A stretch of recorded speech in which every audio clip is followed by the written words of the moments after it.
Chapter number 29, reissue of forfeited shares. So, you have learned that a company may call shares money in installment. So, you have also learned that if a shareholder fails to pay the allotment, or we can say as a call money, the company may forfeit such shares. Correct? If the shares were forfeited, the members of the shareholder stands cancelled and the share becomes the property of the company. Here we can also say as the shareholder may cancel his shareholdership.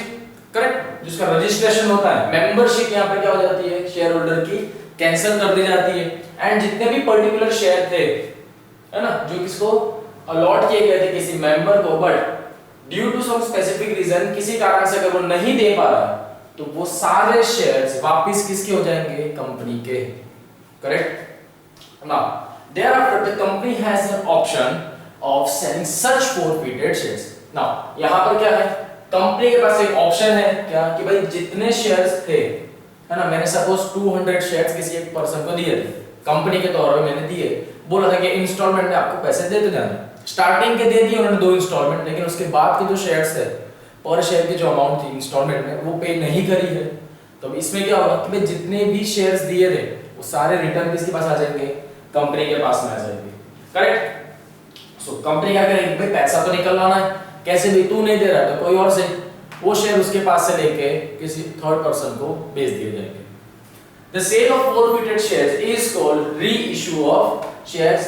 Correct. ये देखिए same example अगर मैं आपको यहाँ पर एक बताऊं कि कंपनी की हिसाब चलती है, आपने देखा होगा कि बैंक की तरफ से लोन मिलता है, इफ अगर कोई अपना हाउस को घर भी गिरवी रखता है तो,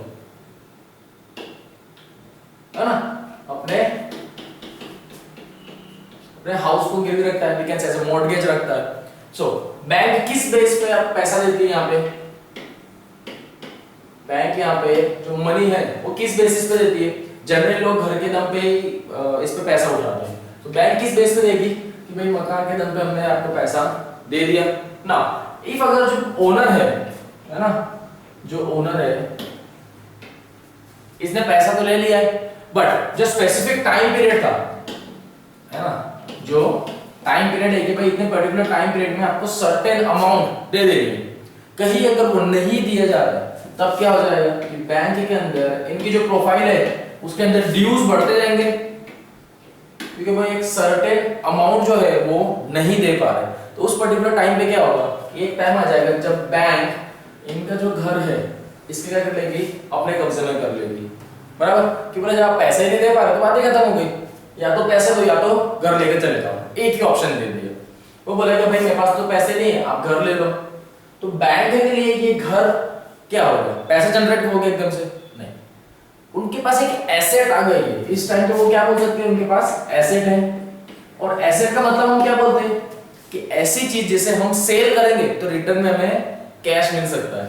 करेक्ट। सो ये तो क्या हो गया, एसेट। अब यहां पर क्या करेगी बैंक, इस पर्टिकुलर हाउस के रिगार्डिंग उन्होंने कितना लोन दिया था, कितना लोन दिया था, प्लस इस ओनर से कितना इंटरेस्ट मिलना चाहिए था बैंक को, वो भी उतना पूरा कैलकुलेट करके एक अमाउंट बनाएगी, और वो अमाउंट क्या बताएगी कि भाई इस मकान की क्या है, वैल्यू है ना। किसी को भी अगर ये चीज चाहिए होगी तो इतनी अमाउंट दे दो, आपको ये घर मिल जाएगा।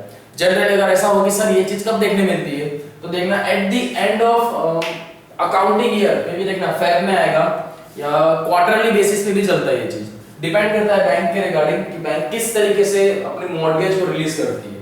परफेक्ट। सो उसके अंदर सारी उनकी प्रॉपर्टियां दी होती है, यहाँ पर लैंड है तो बहुत सी ऐसी एसेट्स भी होती है, देन लैंड के ऊपर भी मॉर्गेज किया जाता है। करेक्ट। तो ये सब वही सारी चीज है। बैंक अपना पैसा कैसे निकालेगी, इसके पास से वो सारी चीज ले ली, अब किसी थर्ड पर्सन को वो चीज दे देगी। सेम शेयर्स के अंदर भी ऐसा ही है, अगर किसी पर्टिकुलर पर्सन को हमने कुछ दिया था और अगर वो सेल नहीं कर पा रहा है ना, वो उनको दे नहीं पा रहा है, तो उसके पास से आप वापस जितने शेयर थे वो ले लो एंड किसी अनदर पर्सन को आप वही शेयर इशू कर लो। तो इसे क्या किया जाएगा, री इशू ऑफ शेयर्स, है ना। चलो 29.1 री issue of shares meanings and issue price. Here shares are forfeited because only a part of the amount of such share is received and balance remains unpaid. Correct? forfeited के regarding अगर कोई आपको पूछे कि ऐसा कब होता है, तब जनरली आप ये जो दो लाइन में दिया हुआ है एक्सप्लेन कर सकते हो कि पर्टिकुलर कुछ अमाउंट में पैसा मिल जाता है और बाकी की जो बैलेंस अमाउंट है उसमें पैसा नहीं मिल पाता। सो वो शेयर क्या हो जाते हैं, forfeited shares हो जाते हैं। Now on forfeiture the membership of the original allottee, original allottee का मतलब क्या हुआ कि वो फर्स्ट पर्सन था कि जिसने वहां से शेयर कंपनी के पास से शेयर लिए, है ना, first person. So original allottee is cancel, membership क्या हो जाएगी उनकी, cancel. Then he she cannot be asked to make payment of the remaining amount. Now such shares becomes the property of the company, therefore company may sell these shares. Such sale of shares is called reissue of shares. Thus reissue of shares means issue of forfeited shares. Correct? reissue of shares की आपको यहाँ पे definition भी देखने मिल जाएगी। Correct? Simple and understandable वे है, कुछ नहीं है। जो शेयर्स आपको पैसे मिले नहीं, हमें नहीं मिले, मतलब कंपनी वही शेयर्स वापस से उस पर्सन से ले लेगी और किसी अनदर पर्सन को बेच देगी। ये राइट कंपनी को दिया गया है। लेकिन कब, जब आपको कॉल मनी आप जो मंगा रहे हो और आपको पैसा नहीं मिल रहा है तब। चलिए next. Then once the board of director has forfeited the shares, the defaulted shareholder is asked to return the share certificate which is cancelled thereafter. Correct? क्या बताया, बोर्ड ऑफ डायरेक्टर के ऊपर सारी रिस्पांसिबिलिटी बताई गई थी आपको इसके पहले वाले चैप्टर में भी कि शेयर्स को किस तरीके से डिस्ट्रीब्यूट करके आपको इंस्टॉलमेंट में किस तरीके से मंगाना है, रिस्पांसिबिलिटी किसकी है, बोर्ड ऑफ डायरेक्टर की। कितने नंबर ऑफ शेयर्स मार्केट में हमें रिलीज करने चाहिए ताकि जितना कंपनी ने स्पेसिफिक कैपिटल चुना है कि हाँ हमें इतने कैपिटल की जरूरत है तो उतनी अमाउंट हमें मिल पाए, ये भी रिस्पांसिबिलिटी किसकी है, बोर्ड ऑफ डायरेक्टर की। एंड इफ अगर कंपनी ने इंस्टॉलमेंट में किसी को बोला है कि पैसे अगर आप दो और वो नहीं दे पा रहा है तो उसके ऊपर भी एक एक्शन लेने की रिस्पांसिबिलिटी भी किसकी है, again it's the board of director. Correct? Board of director, बराबर। So once the board of director has forfeited the shares, जैसे बोर्ड ऑफ डायरेक्टर ने डिक्लेयर कर दिया कि हाँ भाई ये शेयर ऐसे है जिसमें हमको लॉस हो रहा है या वापस ये नहीं दे पा रहा है ये पैसा, तब the defaulting shareholder is asked to return the share certificate which is cancelled thereafter. Correct? देखिए आज के टाइम पे तो ऑनलाइन हो गया है, लेकिन ये पहले की बात है जब कैसा अगर आप कोई भी एक शेयर लेते हो तो उसके साथ में कंपनी का एक सर्टिफिकेट होता है जिसके अंदर मेंशन किया जाता है कंपनी का नाम, आपने कितने प्राइस पे वो शेयर लिए, कितने लॉट में लिए, ऐसे क्वांटिटी और कितने अमाउंट की, एंड किस तरीके से इंस्टॉलमेंट आपको पे करने थे। बट अनफॉर्चुनेटली अगर आप वो नहीं दे पाए तो वो certificate particular original certificate again company में डिपॉजिट करना होता है, क्योंकि कल को उठ के वो क्या बोलेगा कि भाई देखो मेरे शेयर्स थे, मेरे पास प्रूफ है। परफेक्ट? इसलिए वो सर्टिफिकेट भी रिटर्न ले लिया जाएगा। Now, the board of director passed a resolution allotting the forfeited shares to the new purchasers of such shares. यहाँ पर बोर्ड ऑफ डायरेक्टर क्या डिसाइड करते हैं, एक न्यू रिजोल्यूशन आया कि भाई अब से एक काम करो, ये जो शेयर्स आ गए जिसके ऊपर हमें पैसा नहीं मिला तो अगर किसी को खरीदना हो तो वो खरीद सकता है। ये उन्होंने क्या दिया, एक रिजोल्यूशन है ना। चलिए, now in case of reissue of shares, neither a prospectus is issued nor any offer is otherwise made to the general public. Perfect? देखिए कंपनी के रिगार्डिंग बात की गई है। इफ अगर हमारे घर की बात करें या कोई भी चीज है तो जैसे कोई चीज हमारे पास रिटर्न आ जाती है तो हम क्या करते हैं कि अरे यार सस्ते भाव में देके खत्म करो इसको, बेचो बाचो की चला जाए। परफेक्ट? या हम साथ में कोई स्कीम का लालच देते हैं। हमने मे जनरली जो भी मॉल्स में है और आपने इधर उधर देखा ही होगा, क्या करते हैं आपको अट्रैक्ट करने के लिए number of discounts and all बहुत कुछ बताया जाएगा। सेम वही सारी चीजें कंपनी के रिगार्डिंग शेयर्स में आप ऐसी कोई भी चीज नहीं कर सकते, ना आप उसकी वैल्यू ज्यादा बढ़ा के कर सकते हो कि यार मुझे पैसे की जरूरत थी बट नहीं मिल पाए तो मुझे थोड़ी ज्यादा जरूरत है। नहीं, उस पर्टिकुलर शेयर की आपने पहले ही सेबी में एक एंट्री करा चुके हो कि इस पर्टिकुलर तो हम इतने ही अमाउंट पे रिलीज करेंगे तो आपको उतना ही करना है। ना उससे कम करके बेचना है कि लोग अट्रैक्ट होकर गलती से ले जाए, बराबर। ये क्योंकि फ्रॉड का हो जाएगा। आपने जितने में डिस्ट्रीब्यूट किया था उतनी ही अमाउंट में आपको री अगेन सेल करना है ना। क्या करना है? री अगेन आप सेल करेंगे। कोई भी यहाँ पर आप अनदर अट्रैक्टिव ऑफर यहाँ पर नहीं दिया जाएगा। किसके द्वारा? कंपनी के द्वारा। किसको? जनरल पब्लिक को। सो though the amount of such shares may be called in more than one installment, but usually the entire amount is called in one installment, that is lump sum, बराबर। lump sum के regarding बता दिया गया है ना, कि जैसे बता दिया है कि एक शेयर की वैल्यू 10 रुपए, ये 100 रुपए समझो। ऐसे ही 10,000 शेयर है और उसके सामने 10 रुपए, डेट मींस कितना हो गया? 1 लाख कैपिटल जनरेट हो जाएगा। 10,000 शेयर पे से 10 रुपीस ईच है। तो उस टाइम पे क्या होगा कि इंस्टॉलमेंट नहीं है, कंपनी यहाँ पर क्या बोल रही है कि भाई जिसे जितने शेयर लेने हो एट ए टाइम आपको उतना ही पैसा कंपनी में डिपॉजिट कर देना है, या we can say as SEBI के थ्रू चला जाएगा, करेक्ट। तो यहाँ पे क्या पढ़ा है? उसे लंप सम बोलेंगे। Then the board of director of the company while reissuing these shares decide the price of reissuing. Now these shares can be reissued at par, at premium, or we can say at discount. देखिए generally company market में बहुत से बार फैल जाती है ना ये बातें कि अरे उस कंपनी के शेयर से लेकिन किसी ने दिए ही नहीं। सीधी सी बात है, बराबर। कंपनी शेयर कब इशू करती है? कि जब कंपनी को कैपिटल की जरूरत हो, है ना, तब कंपनी शेयर इशू करती है ना। वो अभी इसी टाइम में मार्केट में देखिए बहुत जल्दी बातें फैलती है। अब इस पर्टिकुलर टाइम में कंपनी को पैसा तो चाहिए था, लेकिन इतने ही ऐसे शेयर होल्डर होंगे जिन्होंने कुछ पर्टिकुलर शेयर पे अमाउंट नहीं दिए। तो हर किसी को पता है कि कंपनी के पास पैसे नहीं है, तो मैं बोल सकते हैं कि ये थोड़ा खराब टाइम आ गया कंपनी के पास, जबकि उनको पैसे की जरूरत थी और उन्हें मिले नहीं है। तो उस पर्टिकुलर टाइम पे क्या होगा कि बहुत से लोग इन्वेस्टमेंट करने से भी डरेंगे इस कंपनी में। रीजन? क्योंकि कंपनी के पास पैसा नहीं है, कंपनी ने इधर उधर लगा दिया तो, बराबर। सीधी सी बात है ना कि भाई कंपनी को पहले जितना मिलना था उतना है नहीं। रीजन? क्योंकि कंपनी का में भी लोन एंड लायबिलिटी बढ़ रही होगी, तो भाई इस कंपनी में पैसा लगाने की तो किसी की भी इच्छा ही नहीं हो पाएगी। तो इस बेसिस पे कंपनी जनरली किस तरीके से अपने शेयर इशू कर सकती है? एट पार, या तो जो एक्चुअल प्राइस है उस पे, अदरवाइज प्रीमियम पे दे सकती है कि जितने भी शेयर होल्डर है भाई, अगर आपको ऐसा है कि मे बी कि आपका शेयर डूब जाए ऐसा है, तो हम आपको एज अ प्रीमियम दे दें, we can say as a security of share. And the last one is discount, कि भाई चलिए मार्केट वैल्यू अगर 10 रुपए है तो मैं आपसे 10 रुपए नहीं लूंगा, मैं आपसे 9 रुपए लेता हूँ। कंपनी आपसे कितना लेगी? 9 रुपए ले रही है।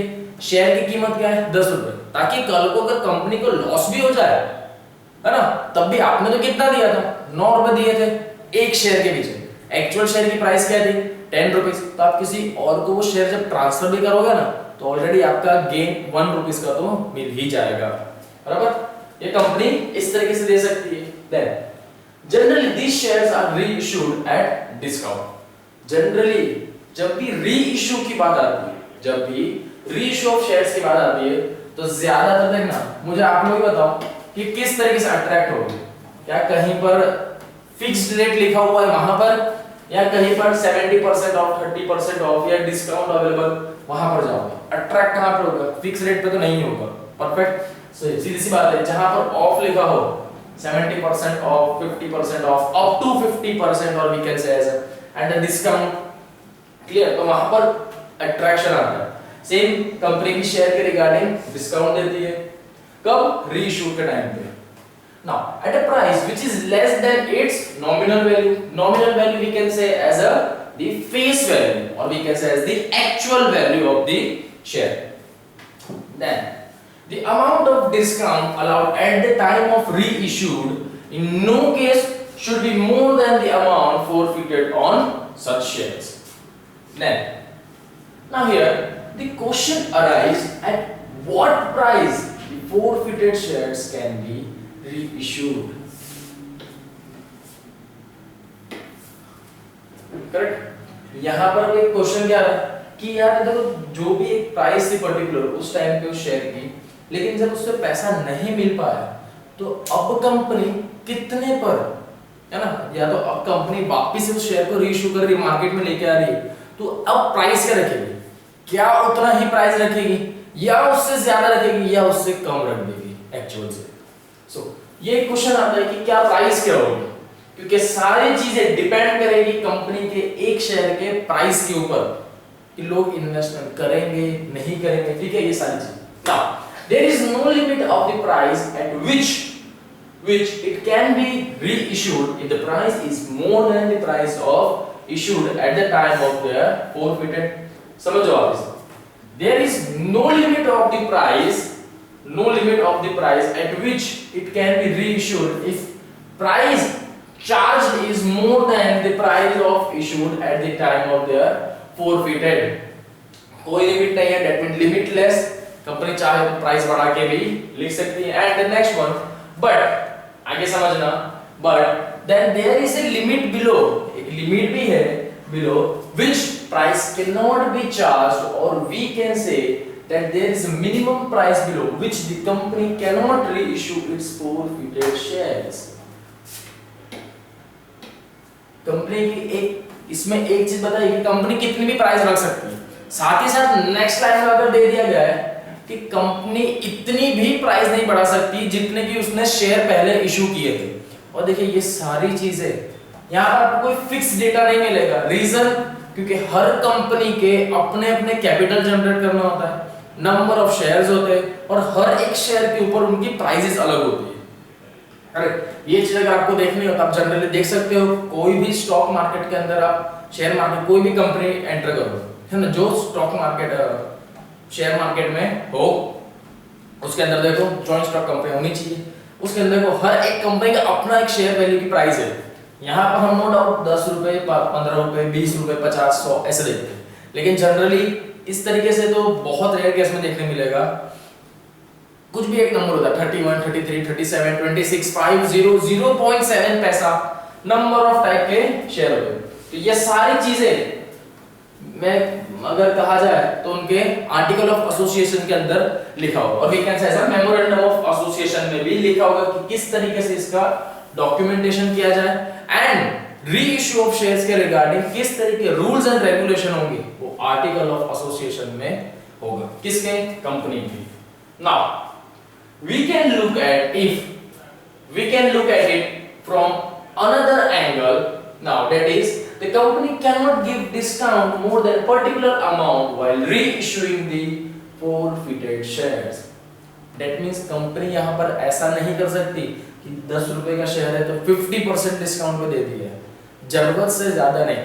मैक्सिमम देखिए अगर कहीं पर भी डिस्काउंट की बात की जाती है जनरली तो हार्डली 10% मैक्सिमम कंसीडर किया जाता है एज पर माय ओपिनियन, लेकिन एटलीस्ट बोला जाता है कि 10% तो मिलना ही चाहिए, 10 से 20% ठीक है। इफ अगर 50% जा रहा है दैट मींस उस टाइम पे क्या हो गया कि आइदर प्रोडक्ट बराबर नहीं या तो कंपनी लॉस में जा रही है, इसीलिए कैसे भी करके कैपिटल जनरेट कर रही है, तो उस पर्टिकुलर टाइम पे भी लोग इन्वेस्टमेंट नहीं कर पाएंगे। तो इसीलिए बताया जा रहा है कि आपको डिस्काउंट की जो अमाउंट है वो ज्यादा नहीं कर सकते, है ना, एक मिनिमम डिस्काउंट आपको रखना होगा। ये किसके अंदर लिखा होगा, कंपनी की जो रूल्स बुक है ना, आर्टिकल ऑफ एसोसिएशन है, उसके अंदर ये सारी चीजें मेंशन की होगी। हर कंपनी का अपना अलग अलग होता है एंड इफ अगर कंपनी ने ये चीज नहीं मेंटेन की है तो एज पर कंपनीज एक्ट के अंदर आपको ये सारी चीजें मिल जाएगी। Okay, now the maximum permissible discount at the time of reissue of forfeited shares is ascertained in different situation in the following manner। Now the maximum permissible discount at the time of reissue of shares, देखिए अलग-अलग time पे अलग-अलग उनकी value होगी। ना चलिए देख लीजिए कौन सी, हार्डली ये तीन ही हमें देखने मिलती है। Share originally issued at par, now shares originally issued at premium, now the last one is share originally issued at discount, correct. चलो here when the shares were originally issued at the par, the maximum permissible discount for reissued of share is equal to the amount of forfeited of such share। Clear है, तो सीधी सी बात है, पार का मतलब क्या होगा, एक्चुअल कि भाई जितनी प्राइस पे हमने पहले इशू किया था हम फिर से उतनी ही प्राइस पे अगेन इशू कर रहे हैं, करेक्ट, री इशू कर रहे हैं, सॉरी। ना नेक्स्ट क्या है, share originally issued at premium, यहाँ पर बात क्या आ रही है, प्रीमियम की बात आ रही है। So in case of share originally issued at premium, in case of shares originally issued at premium, मतलब यहां पर ये ऐसे शेयर थे जिनको हमने प्रीमियम पे इशू किया था, है ना, पहले, लेकिन उसी के ऊपर पैसा नहीं आया, तो सीधी सी बात है अब जब वापस से मैं इसे इशू कर रहा हूं ना, मार्केट में दे रहा हूं, तब क्या होगा। So there can be two situation. The first one is premium has not been received on the forfeited share. या तो एक चीज क्या हो सकती है, जैसे यहां पर अगर एग्जांपल में दूं कि भाई फर्स्ट कॉल था एंड ये फाइनल कॉल है, नो डाउट आपके एप्लीकेशन और अलॉटमेंट में पैसा मिल गया, लेकिन फर्स्ट कॉल जो है इसे मैंने प्रीमियम भी रखा हुआ था। प्रीमियम था कितना, 5 रुपए का, करेक्ट ना। फाइनल कॉल पे नहीं है, अलॉटमेंट और एप्लीकेशन में प्रीमियम नहीं था, but due to some specific reason first call and final call पे अनपेड है ये अमाउंट अभी, है ना, स्पेसिफिक जो अमाउंट है वो पे नहीं हुई, बराबर। जो भी पर्टिकुलर शेयर होल्डर थे उन शेयर होल्डर के सामने से ये अमाउंट पे नहीं हुई है। कितनी, फर्स्ट कॉल की जो अमाउंट थी वो कितनी थी, 10 रुपीज, कितनी थी 10 रुपीज, उसमें से rupees 5 rupees premium, that means total क्या था 5 रुपीज प्रीमियम, 5 रुपीज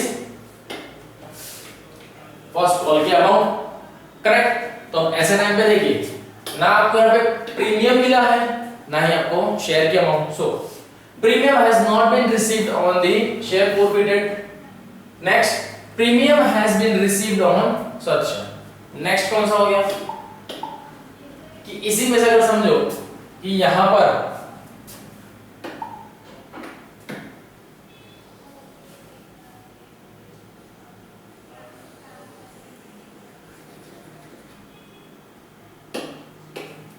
यहां पे इनको पैसा मिल गया, बट फाइनल कॉल पे आपको अनपेड अमाउंट है, फाइनल कॉल पे पैसा नहीं मिला, एप्लीकेशन मिल गया, अलॉटमेंट में मिल गया और फर्स्ट कॉल पे भी प्रीमियम मिल चुका है, बट यहाँ पे क्या है, अलॉटमेंट में पैसा नहीं मिला है, जब sorry we can say final call के टाइम पे पैसा नहीं मिला है। सीधी सी बात है, कंपनी ये पूरे शेयर्स वापस से इशू कर लेगी।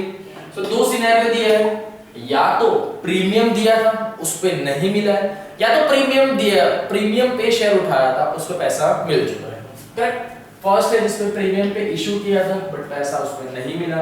सेकंड है कि प्रीमियम पे इशू तो किया था और प्रीमियम का पैसा हमें मिल भी गया। एक बार प्रीमियम का पैसा मिल जाए फिर क्या बात है, बस उसको रख दो साइड पे, प्रीमियम सिक्योरिटी अकाउंट में जाएगा, बताया था कैपिटल में इंक्लूड नहीं होता है।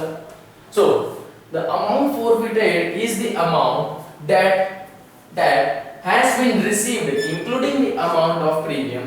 If it is has been received, the maximum discount that can be allowed on reissue of such share is the amount of forfeited.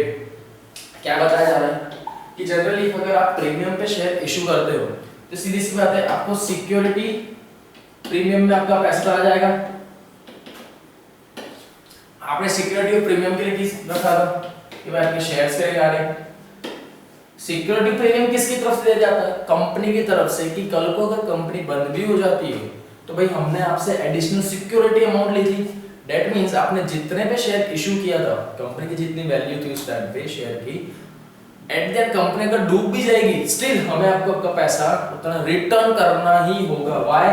क्योंकि भाई हमने सिक्योरिटी और एज अ प्रीमियम आपके पास से लिया, बराबर।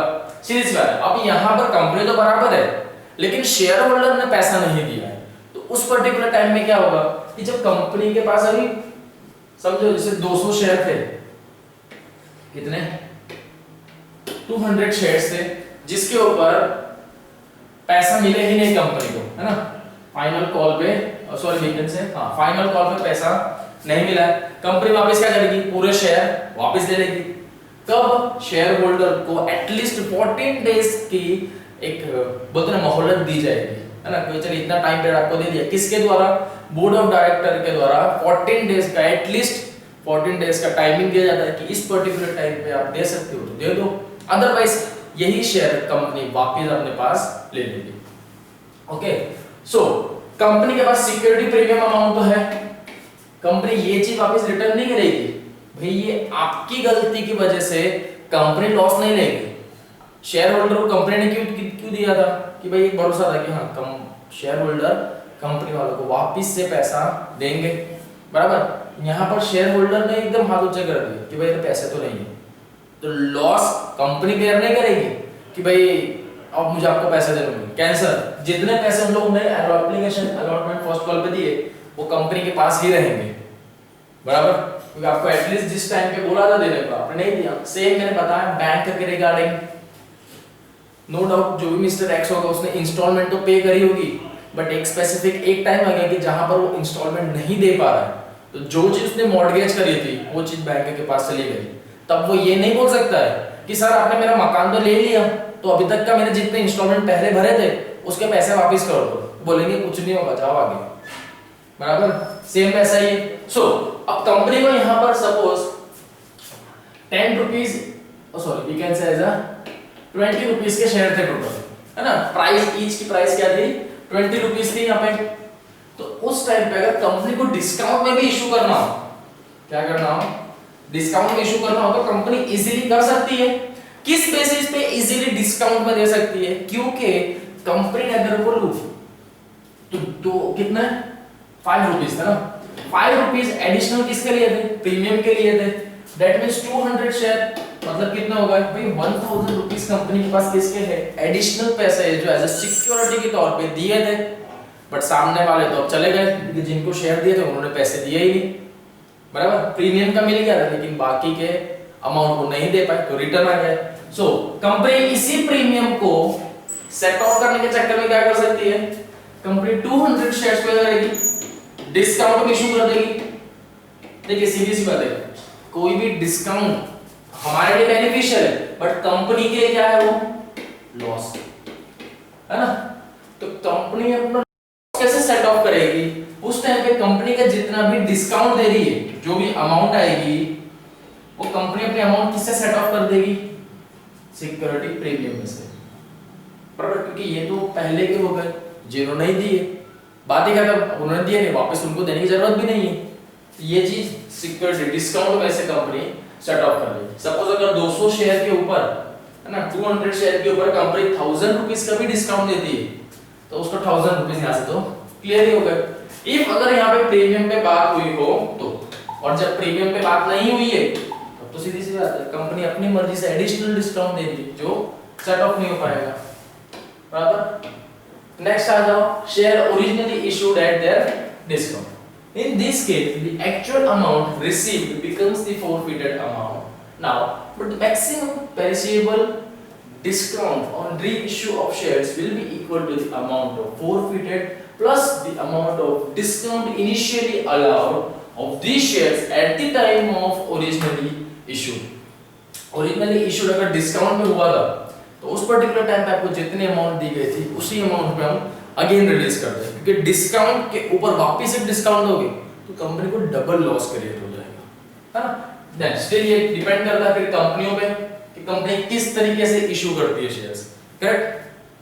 चलिए आ जाते हैं हमारी एक्सरसाइज पे 21.1 29.1। सो the first one is on forfeiture of shares the membership of the dash allotee is cancelled।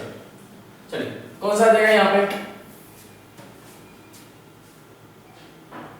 so the original किसकी कैंसिल होगी यहाँ पे अलॉटशिप, ओरिजिनल की कैंसिल होगी तब ये किसके किसी दूसरे पर्सन के पास जा पाएगा, है ना। Then forfeited shares are the property of the company, forfeited shares are the property of company। क्यों, क्योंकि भाई वो सामने वाला पैसा ही नहीं दे पाया तो अब किसकी हो गई, कंपनी की हो गई। सेम वैसे ही जैसे लोन की अमाउंट बैंक की तरफ से गई थी लेकिन वो पैसे नहीं दे पाया, जो जिस चीज के ऊपर मॉर्गेज करके पैसे लिए थे अब वो चीज किसकी हो गई, बैंक की हो गई। Then when the shares are originally issued at par, the maximum permissible discount for reissue of shares is equal to the amount of dash such share is forfeited। Next, in case shares are originally issued at premium, the amount forfeited is the amount that has been received, including the amount of dash that has been received. It has been received at their premium. At their premium. Now, the last one is on reissue of forfeited shares which were originally issued at discount. The permissible discount will be the amount of forfeited plus the amount of dash originally allowed. किसमें आएगा? Discount का है तो सीधी सी बात है discount पे ही आएगा, प्रीमियम का है तो प्रीमियम पे आएगा, एंड इफ अगर नॉमिनल वैल्यू है तो एट पार पे आ जाएगा, बराबर। 29.2 recording of reissue of shares. Now here reissue of forfeited shares at their discount. So when the shares forfeited are reissued at their discount, now bank account is debited by the amount received and the share capital account is credited by the paid amount. लिख लेना, important है सभी के लिए, correct. If अगर किसी को हो कि नहीं लिखना है तो कोई बात नहीं, क्योंकि ऑलरेडी जनरल एंट्री में आप यही चीज देखोगे, लिख लोगे तो और अच्छा रहेगा। So then the amount of discount allowed is to be debited to the share forfeited account. Clear? Now this is for adjusting the amount of discount. So allowed amount from the amount forfeited at the time of forfeiture. Okay, so the journal entry for the above will be as follows. Journal entry कैसे होगी? So here bank account the amount received on reissued, correct? Then share forfeited amount, that means the amount allowed at discount. यहाँ पर ये entry कब आ रही है? जब आप यहाँ पे री इशू कर रहे हो, that means आप फिर से जिस शेयर पे आपको नहीं मिला था वो पूरे शेयर पे आप फिर से उतने ही इशू कर रहे हो। So to share capital account paid up amount, correct? कितने अमाउंट है वो पे करेंगे, that means डेबिट का पूरा टोटल क्रेडिट में आएगा, correct? One of the most important entry है, देख लेना, है ना? चलिए then as stated earlier the amount of discount allowed on reissue of shares at the most can be equal to the forfeited amount on such shares. So in that case the share forfeited account after reissue will show a zero balance, will show the zero balance, but in case this amount of discount is less than the amount forfeited, the remaining forfeited amount will be profit for the company. मतलब जितनी discount दिया था उससे ज्यादा अगर हमें मिल रहा है पहले कंपेयर में, तो बाजू सर्टेन डिफरेंस अमाउंट है वो क्या जनरेट करेगा? कंपनी का कैपिटल बताएगा, और सॉरी कंपनी का प्रॉफिट बताएगा। This profit is a capital gain to the company and is transferred to the capital reserve account. Perfect. जब ट्रांसफर किया जा रहा है किसमें? कैपिटल रिजर्व अकाउंट में, तो उसकी स्पेसिफिक हम एंट्री देंगे, तो एंट्री क्या जाएगी? Share forfeited account debit to capital reserve account, okay, to capital reserve account. Now here transfer of surplus share forfeited amount to capital reserve account. Now here if all the forfeited shares are reissued, now here if all the forfeited shares are reissued, सभी जितने forfeited shares थे उन सभी को वापस से क्या कर दिया? रीइश्यू कर दिया। सपोज जैसे 200 शेयर्स forfeited हो गए थे तो यही 200 शेयर्स को वापस रीइश्यू किया, है ना? Then so the share forfeited account will show a zero balance, correct? Zero, क्योंकि जितने थे उतने के पूरे हमने वापस रीइश्यू कर रहे। So because whole of the amount of this account after adjusting the amount of discount allowed on reissue will be transferred to capital reserve account। यहाँ पर आप एक चीज देख रहे हो कि अगेन एंड अगेन आपको एक एक चीज बताई जा रही है कि हम जितने भी शेयर यहाँ पे इशू कर रहे हैं तो उसके रिगार्डिंग कंपनी की तरफ से हमें स्पेसिफिक डिस्काउंट मिल रहा है। तो मैंने आपको ऑलरेडी आगे ही बता चुका हूँ और इसके अंदर बताया भी क्या है कि जनरली जब भी री इशू ऑफ शेयर्स होते हैं, कैसे? जब भी री इशू ऑफ शेयर्स होते हैं तो उसके रिगार्डिंग कंपनी हमेशा उस पे आपको स्पेसिफिक कुछ डिस्काउंट देती है ना? So but in case only a part of forfeited shares are reissued and other remaining cancelled, the amount forfeited or forfeited shares not reissued will remain the share forfeited account। That means यहां पर अब क्या बताया जा रहा है, 200 shares थे, उसमें से सिर्फ 150 शेयर्स को क्या कर रहा है, री इशू किया जा रहा है। दैट मींस रिमेनिंग कितने थे, 50 शेयर्स है। दैट मींस कितने रिमेनिंग, बेसिकली 50 शेयर्स है, तो वो किसके अंदर होंगे, शेयर फॉरफिटेड के अकाउंट के अंदर ही पड़े होंगे, बराबर। कंपनी सिर्फ 200 शेयर में जगह ओनली 150 शेयर को री इशू कर रही है, 50 एज इट इज वहीं पर है। So for the adjustment of forfeited amount of share issued will be calculated as, देखिए amount to be adjusted का फॉर्मूला क्या होगा, now here total forfeited amount divided by total number of shares of forfeited, that means if अगर इनके order के हिसाब से दिखाओ तो क्या हो जाएगा, 200 divided by 150 into number of shares reissued, आपने कितने नंबर ऑफ शेयर थे जो आपने रीइश्यू किए थे, करेक्ट। सो अब ये तो यहाँ पे डिजिट आपको ऊपर से दी जाएगी तब वो आ जाएगा, बराबर। फॉर्मूला देख लो सिर्फ, आगे आपको इसके रिगार्डिंग सम तो देखने मिलेगा ही, बराबर है ना। चलो आ जाते हैं हमारी एक्सरसाइज पे 29.2। So here is the correct statement and the wrong statement. Now the first one is share forfeited account can show a zero balance.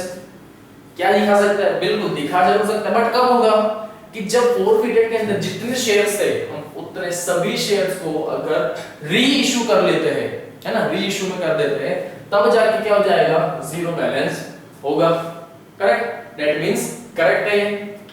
यहां पर आपको ये चीज पूछी गई है, क्या ये हो सकता है या नहीं, हो सकता है ना, हो सकता है। कब, जब भाई सारे जितने फॉरफिटेड शेयर्स थे उन सभी को री इशू कर दिया जाए, तब पता होना चाहिए स्टेटमेंट आप क्या देंगे, है ना। ऐसा नहीं कि बस करेक्ट तो कर दो, क्यों किया वो पता होना चाहिए। Then discount allowed on reissue of forfeited share will be debited to discount on issue of share account, correct. Discount दिया तो कहां पर आएगा, डिस्काउंट के डेबिट साइड में, करेक्ट है। Then balance amount of share forfeited account after adjusting discount allowed on reissue of shares remain in the same account. क्या ये सेम अकाउंट में ही होंगे, बिल्कुल भी नहीं, दोनों का सेपरेट होगा, साथ ही साथ जो अमाउंट भी होगी वो भी डिफरेंट ही होगी, करेक्ट। चलिए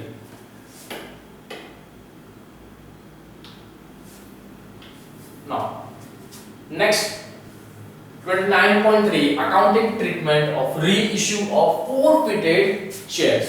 So the first one is there can be four situations of reissue of forfeited shares. Now the first one is reissue of forfeited share at discount originally issued at par. That means आपने पहले जिस तरीके से आपने share issue किया था बस वैसे के वैसे ही आपको अभी भी इशू करना होगा with giving such kind of discounts. And the next one is that you may can reissue a share at the premium or we can say at the par or we can say the originally issued at par. यहाँ पर आप कोई भी चीज का discount नहीं दे रहे हो, फर्स्ट में था आपने एक्चुअल जो प्राइस रखी थी उस पे आप डिस्काउंट दे रहे थे। नेक्स्ट पॉइंट में बताया गया है कि आप जो एक्चुअल दे रहे थे ना कोई डिस्काउंट 10 रुपए का है तो 10 रुपए पे ही दे रहे हो, बट इफ अगर आप यहाँ पे प्रीमियम दे रहे हो तो 10 रुपए पे 2 रुपए प्रीमियम होगा। दैट मींस शेयर की वैल्यू क्या होगी 12, है ना। अलग-अलग तरीके से इशू कर सकते हैं। Then the third one reissue of forfeited shares at par at discount at premium originally issued at premium, है ना। यहां पर क्या होता है कि अब यहां पर आप थर्ड सिचुएशन क्या है कि आपने पहले जिस तरीके से इशू किया था या तो पार पे था, डिस्काउंट पे था या प्रीमियम पे था, तो बिल्कुल वैसा का वैसा ही करना है, कोई कम ज्यादा नहीं होगा। Then reissue of forfeited shares at par actual में at discount and at premium originally issued at discount. Originally आपने किस तरीके से वो चीज आई थी, हमने स्टार्टिंग में इस चीज को कैसे दिया था, डिस्काउंट के तौर पे बेचा था। फर्स्ट टाइम की बात करें ओरिजिनली इशूड है ना, ओरिजिनली इशूड कैसे किया था डिस्काउंट पे, तो मे बी इफ अगर आपको री इशू करना हो तो आप या तो एक्चुअल प्राइस, दैट मींस जो शेयर की प्राइस थी 10 रुपए, आपने 1 रुपए डिस्काउंट दिया, उसकी वैल्यू क्या हो गई 9 रुपए। आपने 9 रुपए पहले इशू किया था, बट अभी क्या है इस पे तो पैसा मिला नहीं, आप फिर से क्या कर रहे हो री इशू कर रहे हो। तो आइदर या तो आप 9 रुपए पे इशू करो, बताया गया आपको actual price we can say as 10 रुपए पे करो, या तो जो आपने डिस्काउंट दिया था 9 रुपए उस पे करो, या अदरवाइज आपको प्रीमियम पे देना हो तो 9 रुपए के ऊपर प्रीमियम लगा दो, या भी कैसे 10 रुपए 2 रुपए का प्रीमियम एक्स्ट्रा बढ़ जाएगा, बराबर। यहाँ पर आपको बहुत सारी चीज दी गई है कि पहले से आपने प्रीमियम पे दिया होगा ओरिजिनल के टाइम पे, तो ओरिजिनल के टाइम पे प्रीमियम 12 रुपए था भाई, 10 रुपए प्लस 2, तो एक्चुअल पे देना हो तो मतलब 12 रुपए हो गया। डिस्काउंट पे करना हो तो इसमें 2 रुपए का माइनस डिस्काउंट कर दो, दैट मींस 10 रुपए का शेयर हो गया। अब इसी में अगर ऐसा हो कि नहीं प्रीमियम और चाहिए तो भाई 12 प्लस 2 और होगा, दैट मींस 40 रुपीस का प्रीमियम, करेक्ट। देखिए इसके रिगार्डिंग आपको ऐसा नहीं कि समझ आ जाएगी कि नहीं प्रीमियम कैलकुलेट करो, बिल्कुल नहीं, सारी चीजें दी जाती है, बराबर। सिर्फ याद रखना ऐसा पॉइंट है कि कौन से 4 ऐसे सिचुएशन है जिसमें हम रीइश्यू फॉरफिटेड शेयर्स कर सकते हो, तो ये बेसिकली ये 4, दैट्स इट। इफ अगर एग्जाम में अगर आया भी तो हार्डली 2 से 3 मार्क्स आपको जनरली पूछा जा सकता है, सो मेक श्योर याद रहे आपको ये चीज। चलिए एक एक चीज को एक्सप्लेन करते हैं, इलस्ट्रेशन के थ्रू समझेंगे तो जल्दी समझ में आएगा। Reissue of forfeited shares issued at discount and originally issued at par. Originally issued at par means actual price पे इशू किया था, 10 रुपए की प्राइस थी, 10 रुपए पे ही इंस्टॉलमेंट चालू कर दी थी, बट अब जब उसे री इशू किया गया, क्या कर रहे हैं उसको फिर से री इशू किया तो हमने कुछ डिस्काउंट दे दिया, तो उसके रिगार्डिंग देखिए यहाँ पर आपको एक एंट्री देखने मिल जाएगी, देख लेते हैं हमारा illustration number 1। So illustration number 1 X company limited है यहाँ पे, जिसमें फॉरफिटेड शेयर्स 200 शेयर्स थे, कितने 200 shares of 10 each, that means 200 shares थे 10 each, that means all over capital generation कितना हो गया 2000 rupees, correct. Then fully called up is 7 rupees have been received and final call 3 rupees per share remained uncalled, है ना। अब यहाँ पर क्या हो गया कि भाई 7 रुपए जो ऐसे थे, कंपनी को 10 रुपए चाहिए थे एक शेयर के पीछे, कंपनी ने इंस्टॉलमेंट मांगा तो एप्लीकेशन अलॉटमेंट फर्स्ट कॉल पे 7 रुपीस पूरे मिल चुके हैं कंपनी को, बट फाइनल कॉल के 3 रुपीस पर शेयर जो थे 200 शेयर्स पे वो पैसे नहीं मिले, तो फर्स्ट एंट्री मिली आपको। लेकिन क्वेश्चन पढ़ो आगे, these shares were later on reissued for 8 rupees per share fully paid up। इसके बाद में कंपनी ने क्या किया 8 रुपए पर शेयर के हिसाब से कंपनी ने इशू किए और वो पूरे 8 के 8 रुपए कंपनी को मिल गए। कंपनी ने इशू प्राइस क्या कर दी है 8 रुपीस, कंपनी ने प्राइस क्या कर दी है यहाँ पे ध्यान देना, पहले प्राइस थी 10 रुपए, कंपनी ने प्राइस कर दी है 8 रुपीस पे मंगवाया, दैट मींस कंपनी ने यहाँ पे 2 रुपए का क्या दिया है ईच शेयर, यहाँ पे क्या दे दिया है डिस्काउंट, कंपनी ने यहाँ क्या दे दिया है डिस्काउंट दे दिया है स्पेसिफिक। चलिए एंट्री करेंगे, स्टेप बाय स्टेप एंट्री आएगी। फर्स्ट सेंटेंस की कि भाई 200 शेयर्स से 10 रुपीस ईच, कितने पैसा मिल गया 7 पे पैसा मिला था 2 पे नहीं मिला, एंट्री कर लो।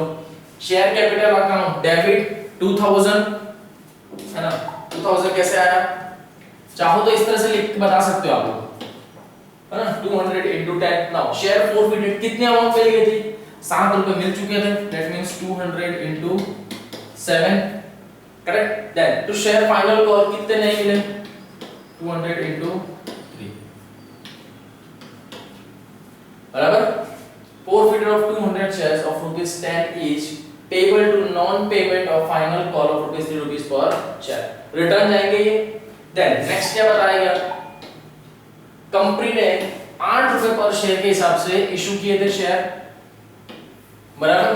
क्या यहाँ पर ऐसा बताया गया कि जितने शेयर थे उसका 50% ही शेयर किया, या कोई अमाउंट दी गई है, देखो सेंटेंस में दीज शेयर बोला है, ग्रामेटिकल देखना क्या बोला गया है दीज शेयर मतलब भाई जितने थे सभी की बात कर रहे हो, बराबर। दीज का लगता है ज्यादा जन होता, सीधी सी बात है, तो दीज बोला मतलब यही सभी शेयर की बात कर रहे हैं, दैट मींस 200 के जो शेयर्स थे, टोटल 200 शेयर्स कंपनी ने रीइश्यू कितने पे कर दिए 8 रुपए पे कर दिए, जबकि कंपनी को चाहिए कितने थे 10 रुपए, कंपनी कितने 8 रुपए पे इशू कर दिए and share fully paid up, मतलब 8 रुपए पे कंपनी ने इशू किए और सभी लोगों ने ले लिए और पैसे भी कंपनी को मिल गए कितने 8 रुपए के हिसाब से।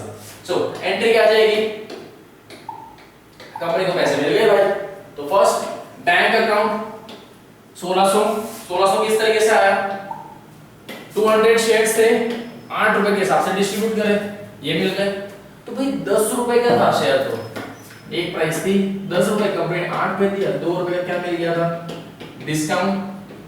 स्पेसिफिक में डिस्काउंट तो लिखूंगा नहीं, ये ऐसा पैसा है 2 रुपए की अमाउंट वो उस तरीके की है, 200 into 2 that is 400 ऐसा है जब मेरे शेयर में से मुझे पैसा नहीं मिला, बोल सकता हूँ डिस्काउंट दिया तभी तो नहीं मिल पाया, शेयर फोरफिटेड। सो शेयर फोरफिटेड अकाउंट डेबिट 400 है ना। 2 रुपीस कहां से आए, 10 रुपए का शेयर था, 8 रुपए पे इशू किया, तो 2 रुपए का क्या दे दिया कंपनी ने, डिस्काउंट दे दिया, सीधी सी बात है। सो टोटल करो, शेयर कैपिटल अकाउंट में कितना जाएगा, 2000 रुपीस, परफेक्ट, कितना जाएगा 2000 rupees. Now the last one is share forfeited capital account to capital reserve 1000। Sir 1000 कैसे आ गया, है ना, डाउट होगा सर 1000 कैसे आ गया, share forfeited 1440 comes on the debit side, किधर आएगा शेयर कैपिटल के अकाउंट में, डेबिट में जाएगा 1400, ये कितना आ रहा है 400, रिमेनिंग डिफरेंस अमाउंट कितने आ गए 1000 रुपीस।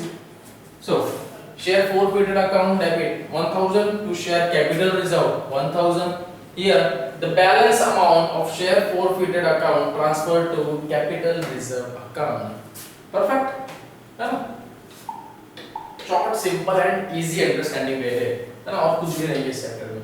चलिए नेक्स्ट आ जाते हैं हमारा reissue of share.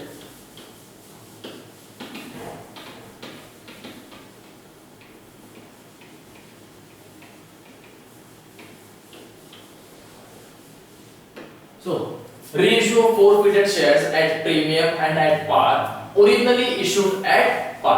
originally issue किस पे किया था, यहाँ पे एक्चुअल प्राइस पे किया था, बट मे बी सर्टेन यहाँ पे कुछ प्रीमियम है और साथ ही साथ पार पे भी रीइश्यू किया है, बराबर। पहले कैसा था, हमने एक्चुअल पे इशू कर दिया था, बट अब हम जब कर रहे तो कुछ शेयर ऐसे हैं जो एक्चुअल प्राइस पे हैं और कुछ शेयर ऐसे हैं जिसपे हम सर्टेन प्रीमियम चार्ज कर रहे हैं। सो उसके रिगार्डिंग एंट्री देखना, entry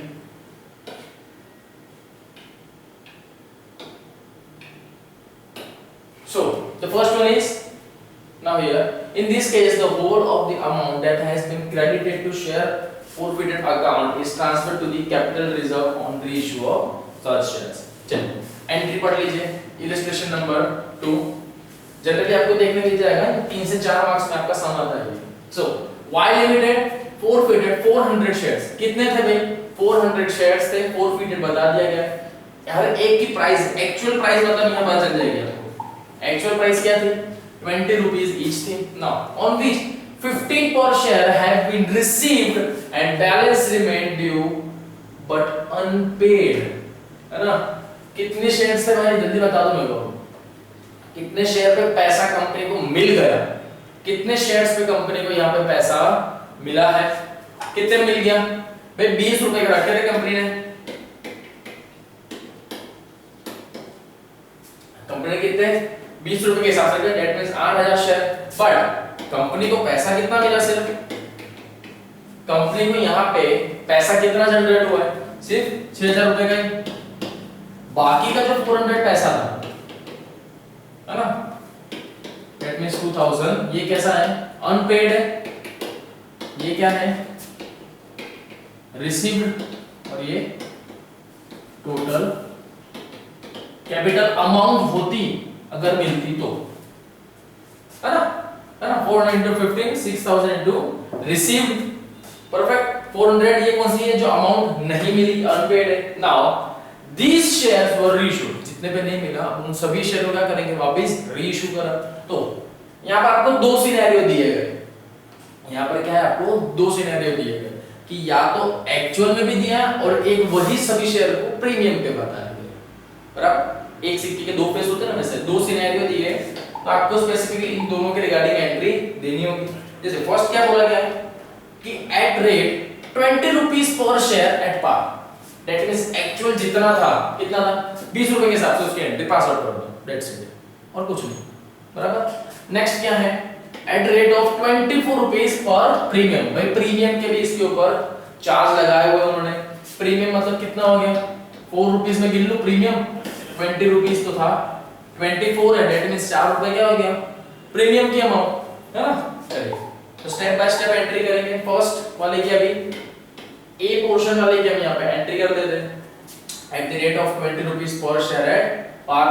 so the first one is bank account debit to share capital account. किस तरीके से आई, किस तरीके से भाई 20 दे, sorry I think it comes on 400, 400 into 20,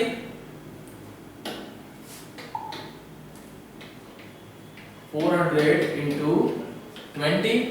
now the share forfeited capital account transfer हो जाएंगे 400 into 80, 8000 रेशियो 400 शेयर्स एट कितने, इतने पे इशू किए, perfect.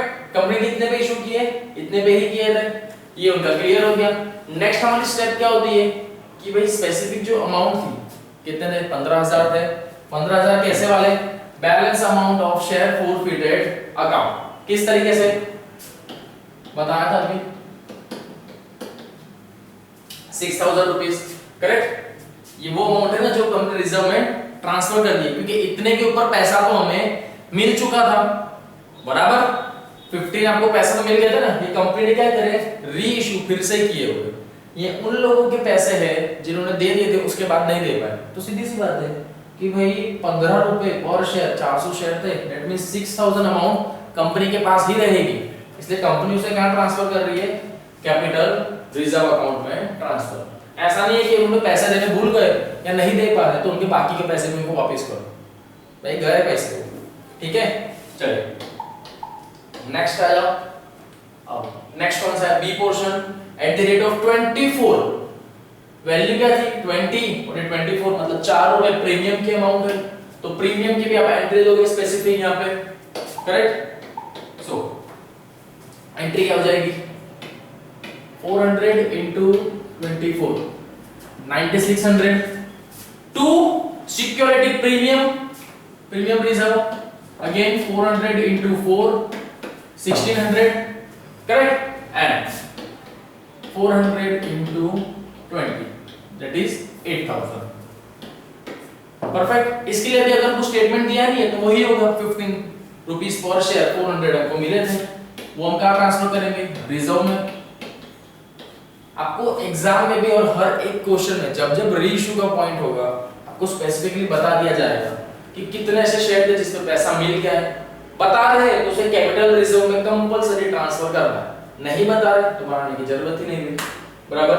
Share forfeited account 6000 rupees, balance amount of share forfeited account is transferred to the capital reserve account, correct. So in the about 2 illustrated case, total amount forfeited of shares reissued is transferred to the capital reserve because no discount has been given on reissue of these shares, correct। कोई भी तरह का discount दिया गया था क्या, नहीं, इसीलिए यहाँ पर कोई भी चीज आपने reissue forfeited shares capital account में ट्रांसफर नहीं करी, है ना। therefore the whole of the amount forfeited is a gain for the company। क्या था, गेन ही था, क्योंकि मैंने डिस्काउंट आपको बता चुका हूँ ऑलरेडी कि जो भी कंपनी अगर डिस्काउंट देती है कंपनी के लिए क्या होता है, उसका लॉस होता है। सीधी बात है, 10 रुपए की चीज 8 रुपए में दे रहा हूँ तो 2 रुपए का नुकसान हो गया ना। बट यहाँ पर मैंने क्या किया, जितने अमाउंट थी उतनी ही अमाउंट में से दे रहा हूँ, और साथ साथ कहीं पर तो मैं प्रीमियम एक्स्ट्रा भी पैसे चार्ज कर रहा हूँ। तो सीधी सी बात है कि जिस टाइम पे जो मुझे पर्टिकुलर पैसा मिला था वो मेरा एज इट इज सेव हो गया। अगर मैं यहाँ पर डिस्काउंट देता तो मेरी ये अमाउंट जो कैपिटल रिजर्व में पूरी जा रही है ये कहीं ना कहीं थोड़ी कम हो जाती है, बराबर ना। मेरा लॉस में यहीं से सेट ऑफ करता, क्योंकि कैपिटल के रिगार्डिंग लॉस है तो कैपिटल रिजर्व में से ही मैं उसे सेट ऑफ करता, परफेक्ट।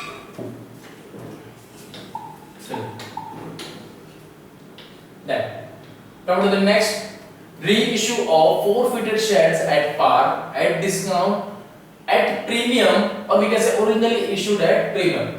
देखिए ये अब यहाँ पर बताया गया है कि जो शेयर थे वो इशू किस पे हुए थे, प्रीमियम पे हुए थे, बट इस सिनेरियो के अंदर री इशू हो रहे तो वो किस पे, एक्चुअल पे भी है, डिस्काउंट भी मिल रहा है, साथ ही साथ में किसी पर्टिकुलर शेयर पे प्रीमियम की अमाउंट भी चार्ज होगी।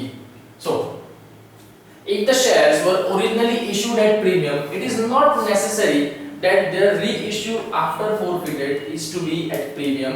Such shares can be reissued at par, at discount or at premium. In short क्या बताया जा रहा है कि भाई अगर आपने पहले स्टार्टिंग के टाइम पे कोई शेयर आपने प्रीमियम पे इशू किए थे, चलिए अगर उसका पैसा नहीं मिला तो वो शेयर्स तो वापस आ गए कंपनी के पास। अब कंपनी जब वापस से रीइशू करेगी तो इसका मतलब ये नहीं है कि भाई मैंने तो प्रीमियम पे पहले इशू किए थे तो अभी भी मुझे कंपलसरी प्रीमियम पे ही देना होगा, कोई कंपलसरी नहीं है। आप चाहो तो उसकी जो एक्चुअल प्राइस थी आप उस पे दे सकते हो, या उसी पर्टिकुलर अमाउंट पे आप डिस्काउंट दे सकते हो, या अदरवाइज आप अगेन प्रीमियम चार्ज कर सकते हो। करेक्ट, ये बताया गया इसके अंदर। So if such shares are reissued at premium, the premium received should be should be credited to the security premium account। देखिए जनरली ये तो आपको पता ही है ना कि हमको सिक्योरिटी प्रीमियम के रिगार्डिंग जो अमाउंट आता है हम कहाँ रखते हैं, उसे क्रेडिट हो जाता है किसके, सिक्योरिटी प्रीमियम अकाउंट में, बराबर। चलो सो एंट्री देख लो किस तरीके से एंट्री होगी। Bank account to share capital account to security premium reserve account. Calculation कैसे होगा, number of shares into amount received per share. Correct, now your number of shares into amount paid up per share, now number of shares into amount of premium per share। Easily आप सभी को ये पता है, already हम लोग हमारे issue of shares के अंदर ये चीज देख चुके हैं, है ना। चलिए then if such shares are reissued at par, the amount that has been received and has been credited to share forfeited account will be credited to capital reserve account। Same वही चीज बताई जा रही है आपको again again. then if such shares are reissued at discount, the amount of discount allowed will be adjusted towards the amount credited to the share forfeited account। ये तो पता ही है, डिस्काउंट अगर किसी सर्टेन शेयर के ऊपर दे रहे तो वो किस में जाएगा, शेयर forfeited के अंदर क्रेडिट होगा, है ना, लॉस इसमें जाएगा। So the balance amount of share forfeited will be transferred to the capital reserve account। देखिए ये सेंटेंस को लिख लेना कहीं पे कि जनरली में भी एमसीक्यूज में आपको पूछा जा सकता है कि the balance amount of share forfeited account will be transferred to the either security premium or a share forfeited account, again on the debit side or the credit side, or the last option would be or either on the capital reserve account। okay, so देखिए कुछ जो चीज टिक करा रहा हूं ना तो वो चीज आप हो सके तो मेंशन करो, लिख लो उस चीज को, या अदरवाइज हाईलाइट से टिक करो, इसी में से आपके एमसीक्यूज चांसेस है ज्यादा आने के। चलिए अभी तक आपने जितने इलस्ट्रेशन देखे उन सब का एक कोलाज मिक्स बन के आ गया ये वाला, है ना।